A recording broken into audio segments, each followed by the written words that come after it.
ദൈവത്തിന് ഒരല്പം ദയ ബാക്കിയുള്ളത് കൊണ്ടാ എന്റെ ജീവൻ തിരിച്ചു കിട്ടിയത്.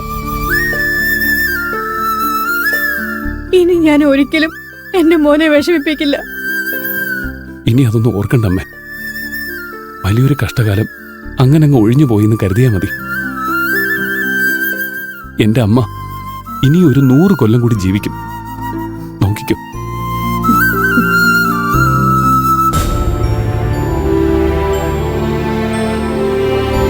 എനിക്കിനി ഇവിടെ കിടക്കണ്ട മോനെ, നമുക്ക് വേഗം വീട്ടിൽ പോവാം. പോവാമ്മേ.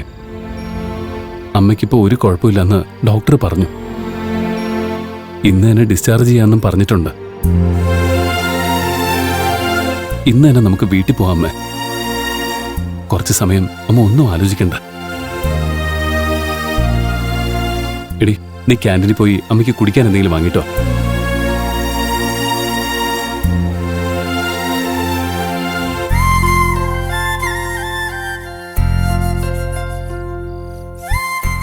അമ്മ എന്താ ആലോചിക്കുന്നത്? ഒന്നും ആലോചിക്കണ്ടെന്ന് ഞാൻ പറഞ്ഞല്ലേ. എന്റെ അടുത്ത് ആരോ ഉണ്ടായിരുന്നു, നേരിയ ഓർമ്മയേ ഉള്ളൂ. മുഖവും ശബ്ദമൊന്നും ഓർത്തെടുക്കാൻ പറ്റുന്നില്ല. എന്റെ അടുത്തിരുന്ന് അമ്മയ്ക്കൊന്നുമില്ല അമ്മയെന്ന് പറഞ്ഞ് എന്നെ സമാധാനിപ്പിക്കുന്നുണ്ടായിരുന്നു. ഒരു പെൺകുട്ടിയായിരുന്നു. എനിക്കെന്റെ മക്കളെ കാണണമെന്ന് ആ കുട്ടിയോട് പറയണമെന്നുണ്ടായിരുന്നു. പക്ഷെ നാവനക്കാൻ പറ്റുന്നുണ്ടായിരുന്നില്ല. പറയുന്നതെല്ലാം ഞാൻ കേൾക്കുന്നുണ്ടായിരുന്നു. ചുറ്റും നടക്കുന്നതെല്ലാം ഞാൻ അറിയുന്നുണ്ടായിരുന്നു. പക്ഷെ അതിനൊന്നും പ്രതികരിക്കാൻ എനിക്ക് കഴിയുന്നുണ്ടായിരുന്നില്ല.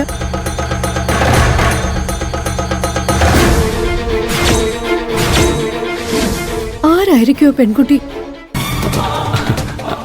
അതമ്മേ, മുഴുവൻ സമയവും അമ്മയുടെ അടുത്തിരുന്നത് ദർശനയാ. അല്പം ബോധമല്ലേ ഉണ്ടായിരുന്നുള്ളൂ. അതുകൊണ്ടാ അമ്മയ്ക്ക് അവളുടെ ശബ്ദം തിരിച്ചറിയാൻ കഴിയാതിരുന്നത്.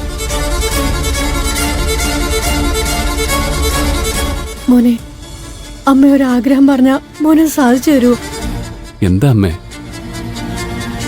ആ കള്ളന്മാരെ പൊട്ടിച്ചോണ്ട് പോയ എന്റെ തായ്മാലയെ നിങ്ങളുടെ അച്ഛന്റെ ഓർമ്മകളുണ്ട്.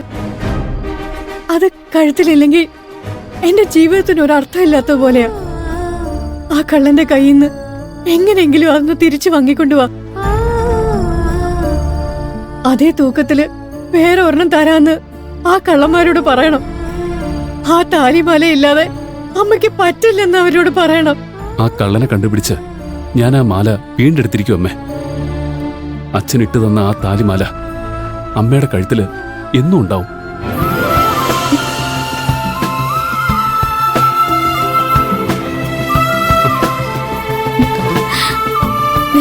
നീ പറഞ്ഞില്ലേ ബോധമില്ലാതെ കിടക്കുന്ന അമ്മയെ കാണണ്ടാന്ന്. ഉണർന്നിരിക്കുന്ന അമ്മയെ കാണാനാ നീ വരുവാന്ന്. നിന്റെ നാവ് പൊന്നായി. ഈ നേരം വരെ നീ എവിടെയോ ഇരുന്ന് പ്രാർത്ഥിക്കായിരുന്നു എന്ന് എനിക്ക് മനസ്സിലായി. ആരോടാ ഞാൻ നന്ദി പറയേണ്ടത്? എന്റെ അമ്മയ്ക്ക് വേണ്ടി പ്രാർത്ഥിച്ച നിന്നോടോ, അതോ നിന്റെ പ്രാർത്ഥന കേട്ട് എന്റെ അമ്മയ്ക്ക് ജീവൻ തിരിച്ചു തന്ന ദൈവങ്ങളോടോ? ജീവൻ തിരിച്ചു തന്ന ദൈവങ്ങളോട് ഞാൻ നന്ദി പറഞ്ഞിട്ടാ വന്നിരിക്കുന്ന പ്രിയൻ ചേട്ടാ. അമ്മയുടെ ജീവൻ അണിയാതെ തിരിച്ചു തന്നത് ചോറ്റാനിക്കര ദേവിയാ. ദേവിയോട് മനസ്സ് നിറയെ നന്ദി പറഞ്ഞിട്ടാ ഞാൻ വന്നിരിക്കുന്നത്. ഇനി അമ്മയും കൂട്ടി ആ നടയിൽ പോയി നിന്ന് ഒന്ന് തൊഴണം.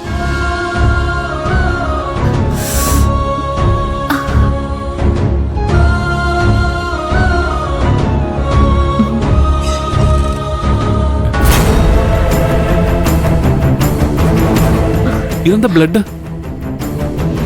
പറു, നിന്നോടാ ചോദിച്ചത്. അത് ഒന്നുമില്ല പ്രിയൻ ചേട്ടാ.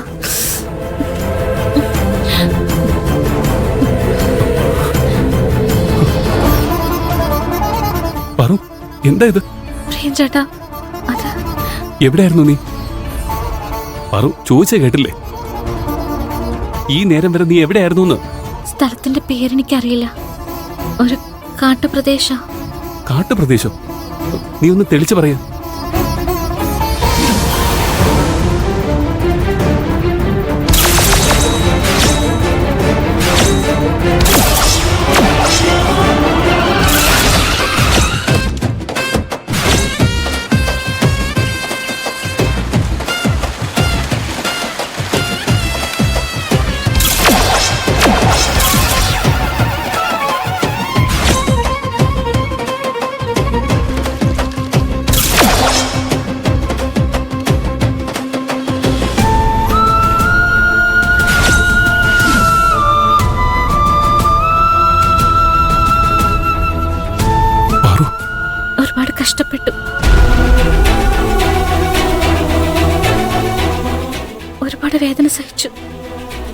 എന്നാലെന്താ, അമ്മ രക്ഷപ്പെട്ടല്ലോ.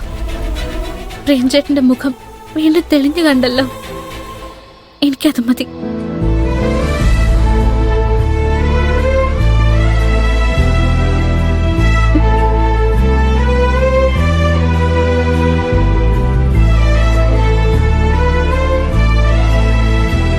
എനിക്ക് കിട്ടിയ വരമാണ് നീ.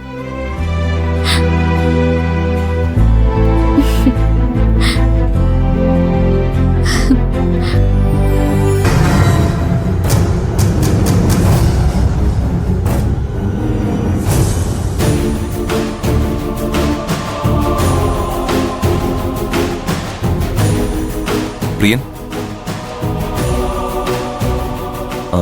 പ്രിയന്റെ മുഖത്തെന്താ ഒരു ടെൻഷൻ? ഒന്നുമില്ല സർ. കള്ളം പറയണ്ട. നിന്റെ ടെൻഷന്റെ കാരണം എനിക്കറിയാം. ഒരു ടെൻഷനും വേണ്ട.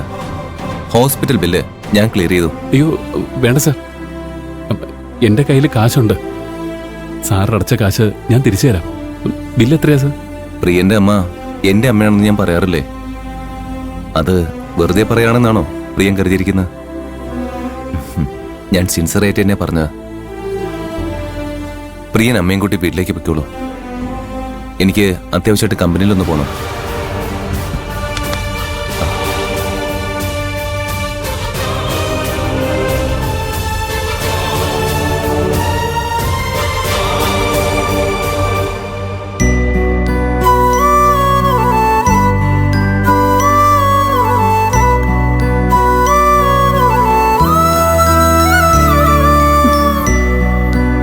മതി മോളെ. ഞാൻ ഈ ഗ്ലാസ് ക്യാൻറ്റീനിൽ കൊടുത്തിട്ട് വരാം.